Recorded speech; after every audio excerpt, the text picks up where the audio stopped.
where we have Scramble for top public positions. And on the Standard, there's quite a number of names there that have been put as Kenyans and political pundits look and try and see which way the president would likely to take his cabinet, which is an important part of, the government and what we should expect in the next 5 years. It's very true, and there are quite a number of people who have shown interest in as far as these positions are concerned.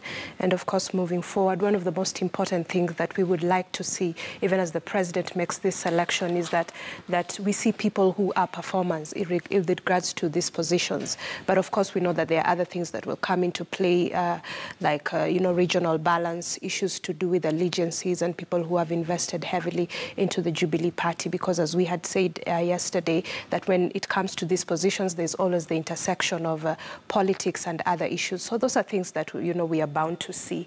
Yes. All right. And one of the things that one, of course, is left wondering, if you're to run the country as a corporate, one would expect that you'd have technocrats, people who are literally just going to get the job done.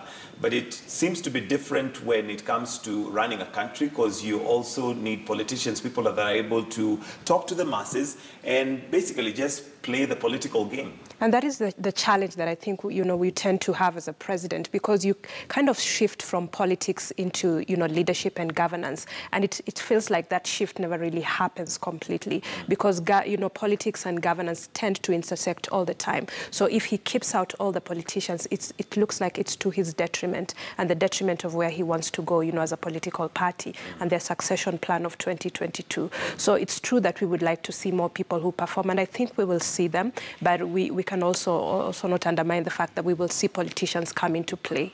There was also the thought by some that we are likely to see a more politician, field cabinet, as opposed to what he tried when he came into his first term, where we had pure technocrats who are, people who are very good in governance and executing the job, but possibly not as good in politics and, playing the political game. But that might change this time. And I think that compromise will be made, where I think if they were to be compromised, the people who would be, let me use the word sacrificed, would be the technocrats, so that they would be replaced by politicians. Because after coming from a very long, political period, and there were so many, people that have invested heavily, people that have shifted from other parties to come and support the president. So as to offer, allegiance and to, kind of like pay back what they did, this may happen. But I think one of the other things that we need to remember is that this was the president's last term in office. So he may just change the way he does things, because he also wants to build a legacy for himself.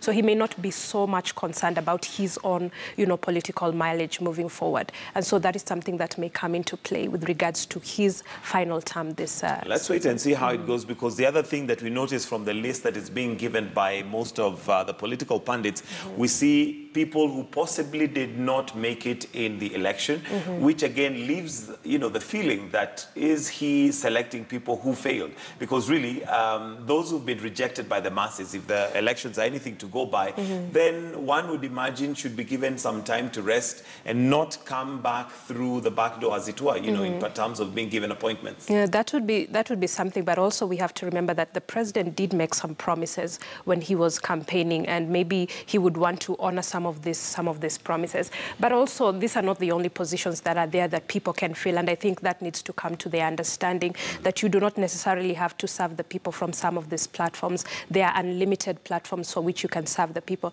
especially if you are a politician and your dream is to go back into politics in the coming, season. Then you should maybe position yourself in other avenues where you are able to serve your constituents even better. Even better. All right. And well, that list is right there on the Standard. If you get your copy of the Standard, there's a number of